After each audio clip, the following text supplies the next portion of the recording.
Bonjour, bonsoir, chers internautes de partout ailleurs, dans le monde, en Afrique, en Europe, en Asie ainsi que dans l'Océanie, de partout où vous allez écouter cette émission.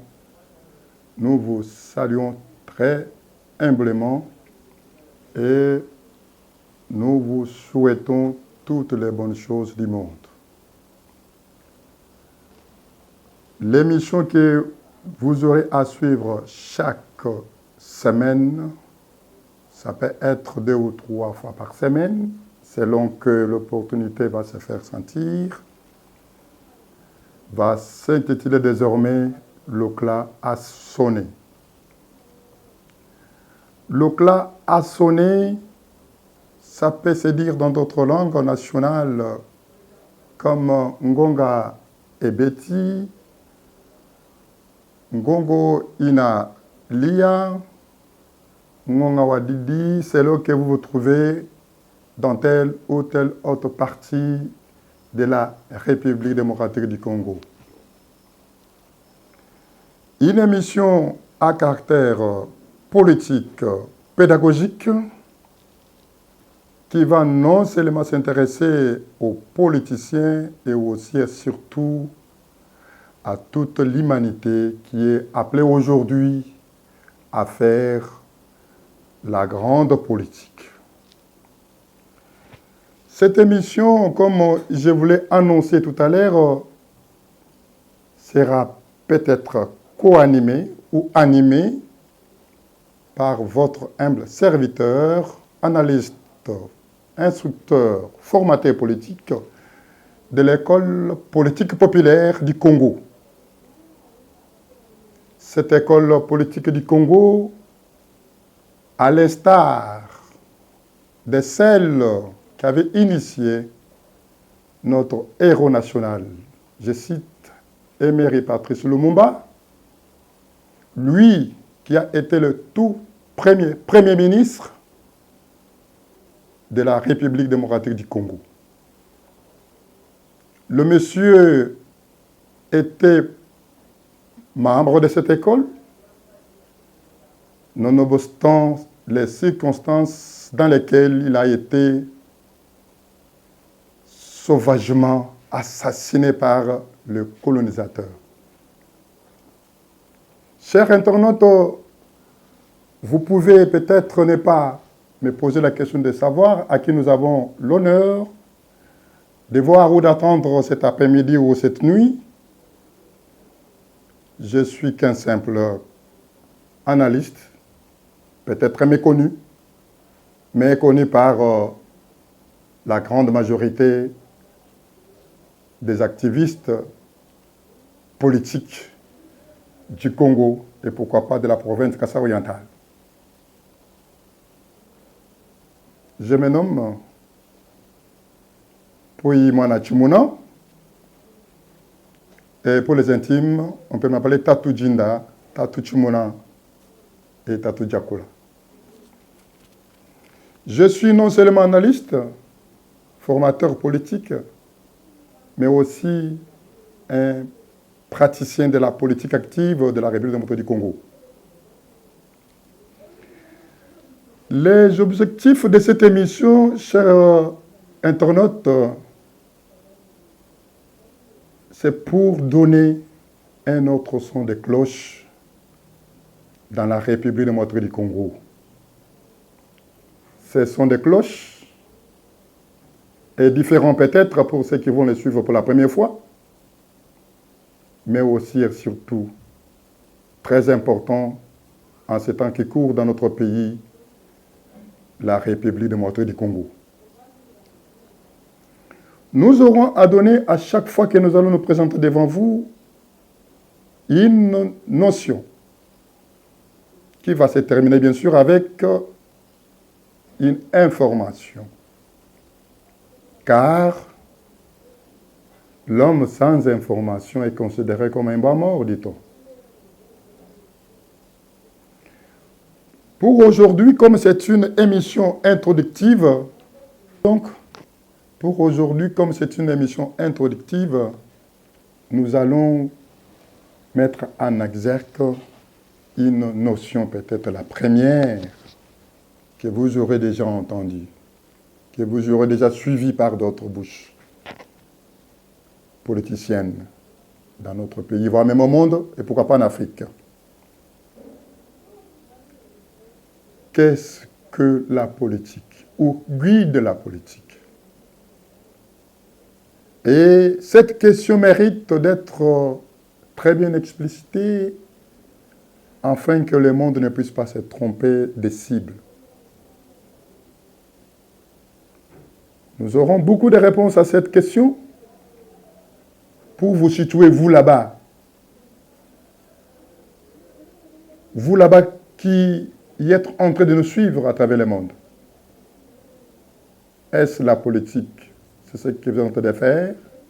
Est-ce ce que vous êtes en train de faire? Vous êtes dans la politique ou vous êtes en dehors de la politique? Nous aurons à aussi poser une question de savoir, la politique, est-ce l'apanage d'un groupe de gens ou c'est une notion multidimensionnelle? Et aussi, d'où est venue la politique? Et qu'est-ce qu'on fait pour mener une bonne politique? Mes chers frères et sœurs internautes, en ce moment, je me fais l'honneur de dire un mot sur ce que c'est que la politique. Peut-être pas d'une façon scientifique, mais aussi d'une façon pragmatique, comme vous pouvez le comprendre. La politique que nous, dans notre école politique populaire, c'est une conduite bien définie, avec des méthodes bien précises pour atteindre un objectif précis. Une conduite bien définie avec des stratégies bien montées, bien définies, afin d'atteindre un objectif très clair. La politique, ce n'est pas peut-être tout ce qui se dit à haute voix, dit-on, mais la politique, c'est autre chose. Oui, dans notre école, que j'ai l'honneur de tout le temps citer dans cette émission, nous avons appris que cette politique doit être génératrice de développement. Et que le développement durable. On ne fait pas la politique pour la politique. On fait la politique pour le développement de sa contrée, de son pays, de sa patrie. Et là, la notion de citoyenneté s'interpose. Chers internautes, vous vous rendez compte que peut-être là où vous êtes, ce que vous êtes en train de faire peut ne pas être de commun accord avec nous, mais sinon, ça va vous amener à ajouter un plus sur ce que vous avez dans votre tête sur ce que c'est la politique. L'apanage, qui a l'apanage de la politique. Dans notre pays, avec l'avènement du multipartisme intégral, le Congo, Zaïre Jadi, a eu à avoir une nouvelle ère avec la proclamation solennelle un certain 24 avril 1990 du multipartisme intégral. Suite à une longue lutte menée par les patentés politiques, les informés en matière de dénonciation, de protestation contre la mauvaise gestion de la République, le Zaïre Congo a eu à connaître une nouvelle ère à partir du 24 avril 1990, disais-je. Et vous, les grandes personnes qui avez été sur place, vous avez suivi les fameux mots prononcés par l'ancien dictateur sauvage, que moi j'appelle ainsi, celui qui avait reçu à dicter sa volonté à tout un peuple, qui avait reçu à imposer un régime dictatorial sanguinaire, le maréchal Mobutu Sese Seko Kunkumbwendo Wazabanga, qui dira: comprenez mon émotion. Et une phrase célèbre aujourd'hui que peut-être d'aucuns peut prendre, n'est-ce pas, avec la légèreté, mais sinon c'était un grand bouleversement dans le cœur ou dans les chefs de ceux qui nous dirigeaient d'antan. Et là, grâce à la bravoure de ces informés politiques, en l'occurrence les 13 parlementaires de l'UDPS, nous avons tous connu un moment pas comme tous les autres. Ainsi commença cette prolifération des naissances, des créations de partis politiques. Quel est l'apanage? Quel est l'investigateur? Quel est le génie créateur de la politique, qui peut être comme un art, comme une science pour d'autres personnes? Peuple, peuple, peuple, occupez-vous de moi la politique, car moi la politique, je m'occupe de vous, disait un averti politique, en paraphrasant la politique comme une personne humaine. Donc, vous vous rendrez compte que la politique n'a pas de limites. On n'a pas de groupes sociaux qui sont censés vraiment faire la politique. Donc, la politique appelle tout le monde. Dans ce tout le monde que j'ai fait allusion, vous ne pouvez pas aujourd'hui nous dire que les gens qui prient ne peuvent pas faire la politique. Vous ne pouvez pas me dire que la politique appartient aux politiciens. Non. Moi, je vous exhorte à faire la grande politique. Pourquoi? Parce que Dieu même lui-même est grand politicien. Il est le premier politicien de tous les politiciens. Dieu le Père Tout-Puissant. C'est par sa grande politique qu'il a eu à faire ce que nous sommes en train de vivre aujourd'hui dans le monde. Eh bien, personne ne peut se prévaloir, lui seul, détenteur de pouvoir, de faire la politique. Bien sûr que oui, l'apanage est accordé à tout le monde. Je peux citer l'exemple de certains grands religieux qui ont fait la politique. Chers internautes, partout où vous vous trouverez, je pense que le premier protestateur, celui qui s'est opposé au régime sanguinaire, racial du pays de l'oncle Sam, fut un pasteur. Comment vous pouvez vous rendre compte? Un pasteur comme ça, protestant, à la personne de Martin Luther King, a eu à aujourd'hui à faire de la race noire au peuple noir un peuple aussi intelligent, politique que scientifique.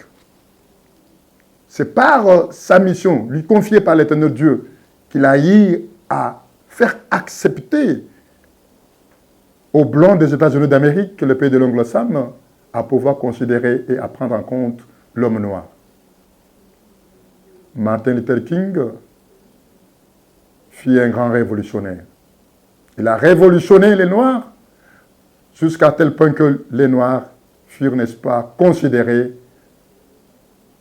dans la classe politique américaine comme des grandes personnes. Et aujourd'hui, nous avons les Noirs qui occupent de hautes fonctions aux États-Unis d'Amérique. Et c'est par le biais d'un pasteur que les États-Unis d'Amérique ont eu à connaître l'avènement des Noirs qui va habiter une maison exclusivement conviée, mise en place pour la seule race blanche. Mais vous avez connu un certain Obama comme président des États-Unis d'Amérique. C'est à partir d'un homme averti noir, pasteur. Sans passer par Desmond Tutu de l'Afrique du Sud. Tous ces gens furent des grands religieux. Donc, la politique appelle tout le monde, comme je l'ai dit tantôt. Et comment faire la politique? Et que disent les législations mondiales en matière de fonctionnement ou de l'exercice de la politique? Vous pouvez être dans un parti politique, vous pouvez être dans une association, regroupé peut-être au sein d'une société civile. Vous pouvez vous retrouver dans un groupement qui parle et qui a le dévolu sur la politique. Et tout ça stimulé par l'humanisme. Car si on fait la politique sans humanisme, on est démoniaque. Tant bien même Nicolas Machiavel dit que tous les moyens sont bons pour accéder au pouvoir. Mais non, si on n'est pas humain, on ne doit pas faire la politique. Et si on est humain, on doit savoir quel est le système qui a été érigé en mode de gestion dans notre pays. Chers internautes, comme c'est une notion introductive, nous aurons à parler de la création des partis politiques et exclusivement nous allons parler de la RDC, mon pays. La création des partis politiques, sa mission. Qu'est-ce qu'un parti politique doit faire? Et aujourd'hui, ça pullule partout. Et nous sommes le pays le plus célèbre, où il y a plus de partis politiques. Tout ça avec l'avènement de la proclamation du multipartisme intégral par le maréchal des Zaïre. Bien, nous sommes passés du régime dictatorial à un régime appelé démocratique. Oui, c'est le pouvoir du peuple par le peuple. Il a ce pouvoir-là, ses limites. Cette démocratie-là a dépassé les Rubicons aujourd'hui dans notre pays. Et vous allez vous rendre compte que les pays le mieux civilisés, non seulement ils ont aussi les modes démocratiques comme mode de gestion, mais aussi il y a une dose d'une dictature que moi j'appelle une bonne dictature parce que celle que nous avons connue dans ce pays avec les maréchaux des Zaïre était une dictature démoniaque, permettez-moi le terme. Donc, le parti politique en RDC est devenu aujourd'hui une affaire de business. Pendant que du temps de Mobutu, le fondateur du MPR, parti État, comme c'était stipulé dans la constitution zaïroise, avait droit à être président de la République. Le MPR, parti État, le mouvement populaire de la Révolution, avait droit d'exercer ses activités sur toute l'étendue de la République. Mais certains avertis, consciencieux, que moi j'appelle ainsi, ont eu à faire des grandes actions.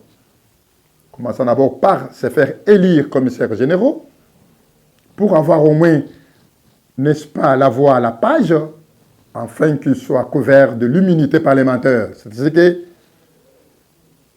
les 13 parlementaires ayant été élus lors d'une élection organisée par l'ancien régime, ils se sont, n'est-ce pas, armés de cette immunité parlementaire pour commencer à contester certains articles de la Constitution zaïroise. Et en l'occurrence, l'article faisant allusion à l'existence que d'un seul parti politique, ce qui n'a pas chanté nos pères fondateurs.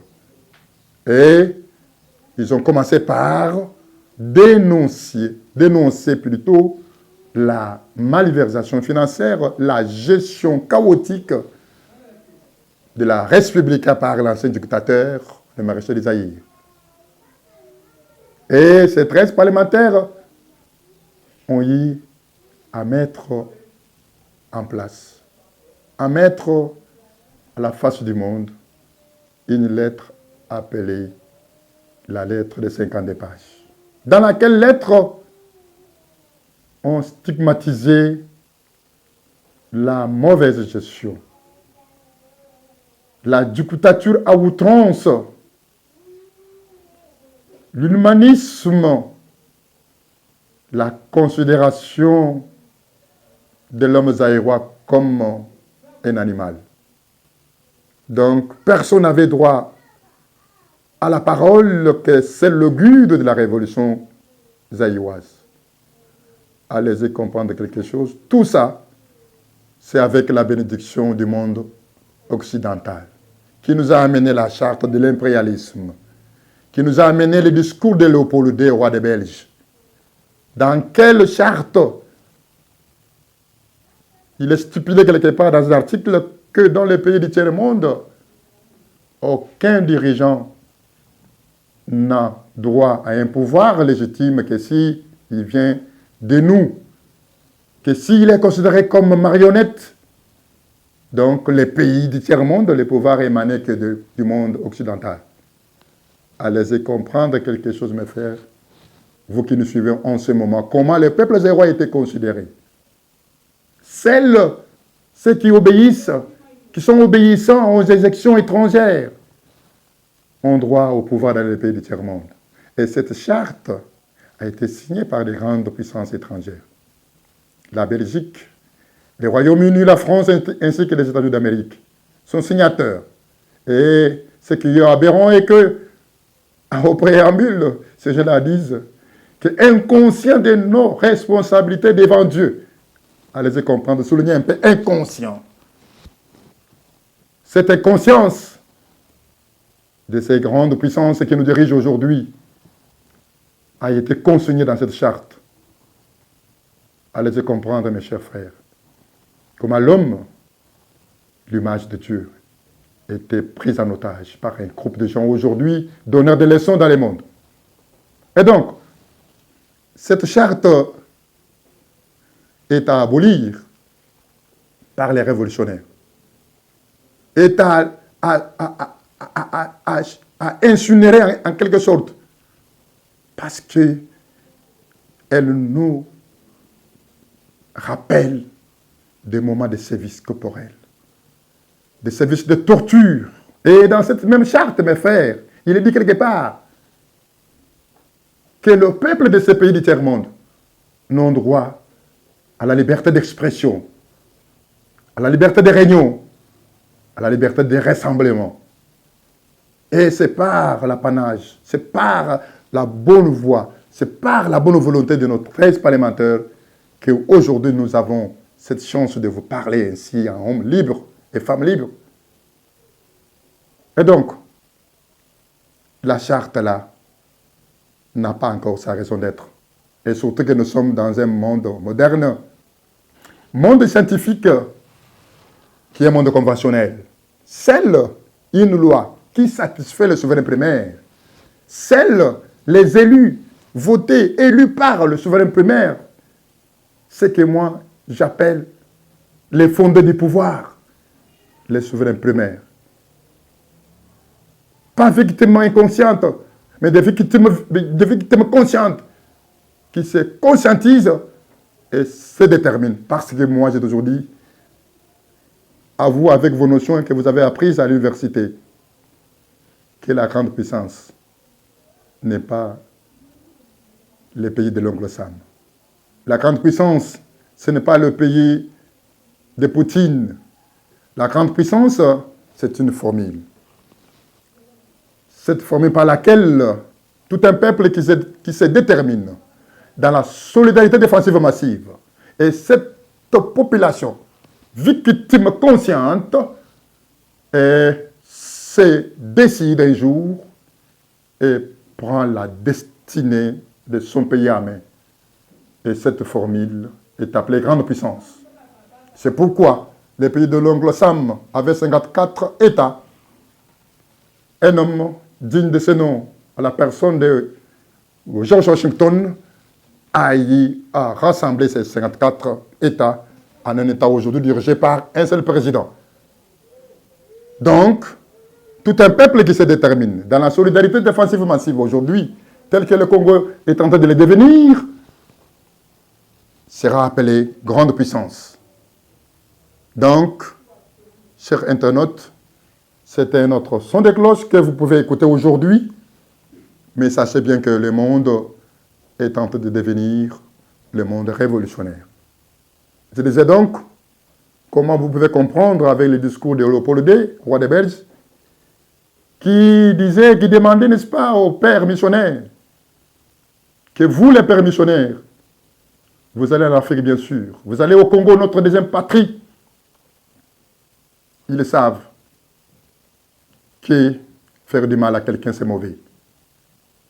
Ils prient et se soumettent à un Dieu qu'ils connaissent. Ces gens-là sont très forts. Mais vous n'allez pas pour leur apprendre ce qu'ils connaissent déjà. Ils connaissent déjà leur Dieu. Les Mungu, les Vidimukulu, Mowejanangila, les Mouloho, Katangile Chichiti. Ils les connaissent. Nous devons avoir le sens de l'avouer. Mais vous allez en Afrique, ces sols, ces scandales géologiques qui regorgent des grandes potentialités minérales, ce n'est pas pour leur apprendre à connaître Dieu. C'est pour les dévier de cette croyance qui les rend très puissants, afin qu'ils ne puissent pas s'intéresser aux richesses du sol et du sous-sol. Ainsi, chers internautes, l'homme blanc nous a amené cet évangile, cette Bible qui nous a mis dans l'esclavagisme à outrance, que nous sommes appelés à nous désolidariser, car le clas a sonné. Le clas a sonné, vous vous rendrez compte qu'avec Kwame Nkrumah, le panafricaniste a organisé une conférence et dans laquelle conférence avaient participé certains des évolués congolais zaïrois et parmi lesquels, je cite Emery Patrice Lumumba. Et lorsque il prenait la parole, c'est M. de Lumumba, s'était adressé au monde à travers cette conférence, que le pays de Lumumba, le pays de Kasavubu, ce Congo chosifié, ce Congo malmené, écrira sa propre histoire. Et que l'Africain doit se mettre autour d'une table pour parler Afrique et voir développement Afrique. D'où la solution aux problèmes africains ne seront accordés, ne viendront que de l'Africain lui-même. D'où l'Africain doit se mettre debout, le Congolais doit se mettre debout pour retrouver son identité. Voilà ça qui était la quintessence du message du fait tout Premier ministre Emery Patrice Lumumba. Donc, nous devons nous mettre debout. Et cette prise de conscience ne viendra que lorsque nous sommes dans l'unité, dans la cohésion nationale. Donc, si vous allez nous permettre plus loin, nous serons à même de lire les discours de Léopold II de 1887, ainsi que la charte de l'impérialisme réactualisée en 1995. nous aurons vous apporter ces textes et ce document.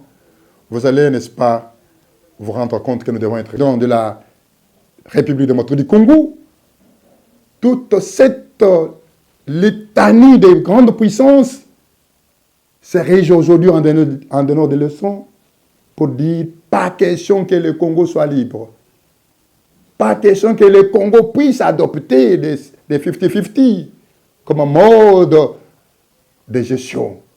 Nous devons seulement imposer aux Congolais, comme ils l'ont souligné dans la charte de l'impérialisme.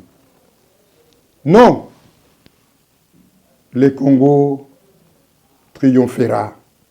Le Congo sortira dans cette guerre lui imposée par procuration au travers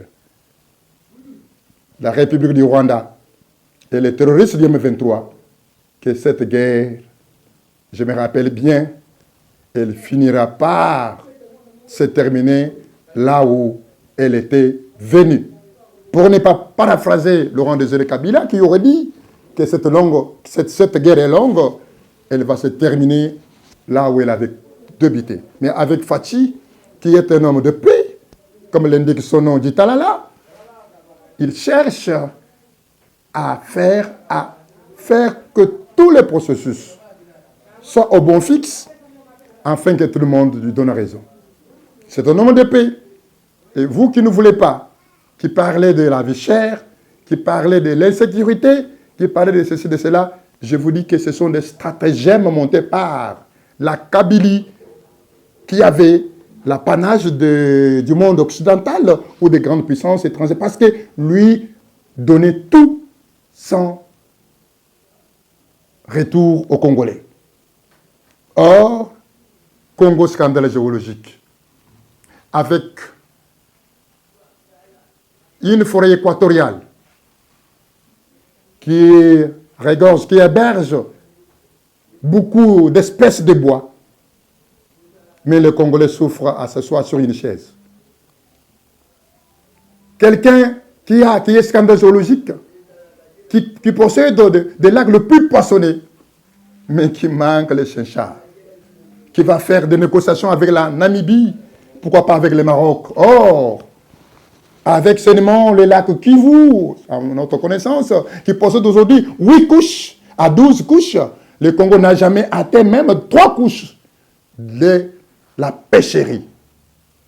Allez-y comprendre, mes chers frères, avec cette émission, nous ferons des exploits et nous ferons des révolutionnaires afin que non seulement notre système éducatif soit changé, bouleversé, chambardé, mais aussi adapté aux circonstances nationales. Donc, je vous mets en évidence avec cette petite information selon laquelle la guerre va se terminer. Tant bien même qu'elle sera longue, et c'est le peuple qui va gagner. Ainsi, chez nous, à l'IDPS, nous avons toujours dit, c'est le peuple qui gagne toujours. Voilà. C'est par ici que nous mettons un peu final à notre émission d'aujourd'hui. À tous ceux qui peuvent nous contacter par cette chaîne, et possibilité il y aura, nous allons vous passer les numéros, et toutes vos questions, ainsi que vos suggestions seront les bienvenues. Bye.